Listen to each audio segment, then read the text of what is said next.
in this video, we're going to go through part 2 of Learning Target 433. So in this video, we're going to go through how to calculate your line of best fit using your calculator. If you are at home and you don't have a graphing calculator, you're going to want to wait to do this until you return to school with a graphing calculator. So a line of best fit is also called a linear regression.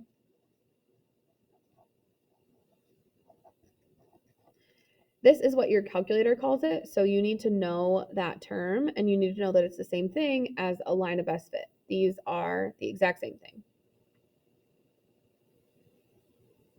So now here are the buttons that you are going to click on your calculator to do this process. The first thing is just like a settings thing. So once you do it once, you won't have to do it again unless we reset calculators.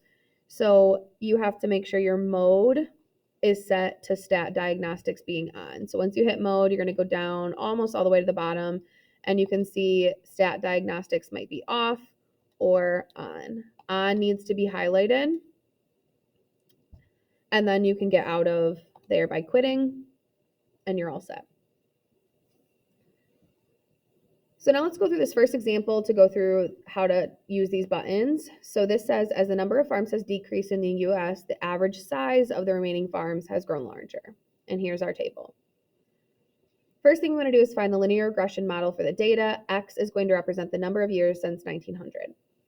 It's a good rule of thumb that we do not put in years into our data set, because often we're trying to look at a trend starting in a particular year. And so this one starts in 1900. And so we want to go through and we want to change our X values to the number of years since 1900. So 1910 is not really 1910, it's 10. It's been 10 years since 1900. And then 20, 30, 40, 50, 59, 69, 78, 87, and 97. This one was pretty easy because we could just look at the last two digits. But if it said the number of years since 1905, you would need to subtract 1910 minus 1905, 1920 minus 1905, and so on. So now essentially what we're going to do is you're going to take your X values, whatever represents your X, which is whatever comes first in the table usually, and you're going to plug those into L1, and you're going to take your Y values and plug them into L2. So again, your X values are in L1 and your Y values are in L2. So you go ahead and do that. I'm going to do the same thing and then push play when you are ready. So here we have X values in L1, Y values in L2. So now I'm going to do step 3. So this is how we actually calculate our linear regression. We hit stat, we go over to calculate, and then number 4 is called lin reg, which is our linear regression. And we are going to just make sure our X's say the correct list, which is L1, and our Y's say the correct list, which is L2. And then we can go down to calculate.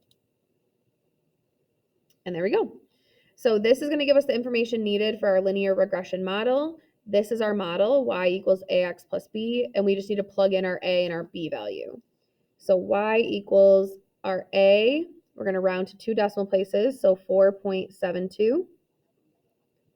X plus B, which is 37.93.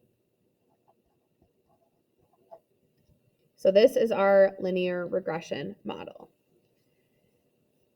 Now, before I do part B, which says using this model, what would you predict the size of farms to be today?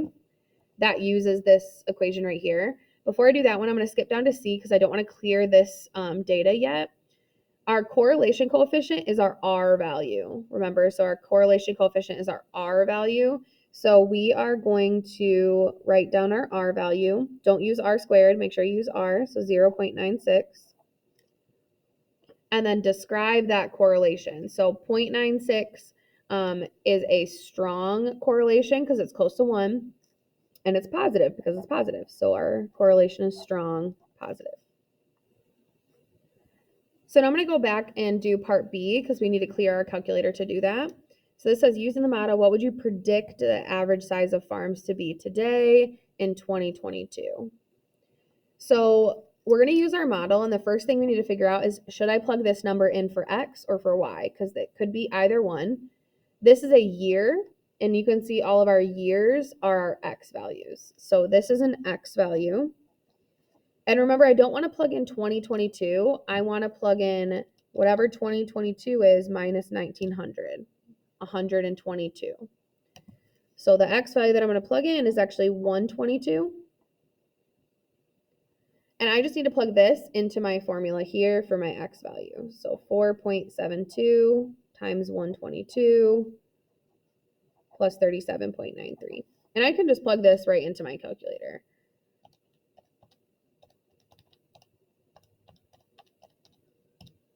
And we get 613.77.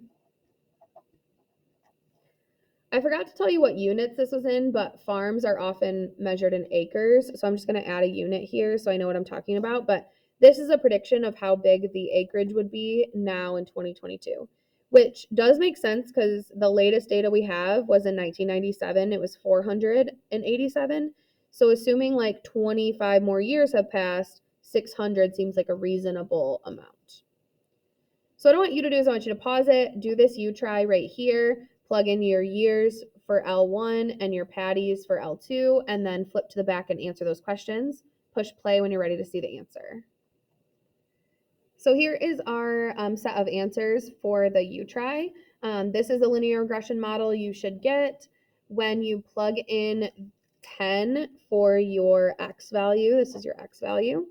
You plug that in here, you should get 25,185. I rounded that because we have a whole number. Sorry, I lost my train of thought. We have a whole number that makes sense for patties. You can't have like a partial number of patties. So that is going to be what it is in year 10. And when I plugged this in, I typed in like a bunch of threes to represent this 0.3 repeating. So if you just put 1 3, it might be a little bit different. And lastly, your R value is 0.98, which is a strong positive.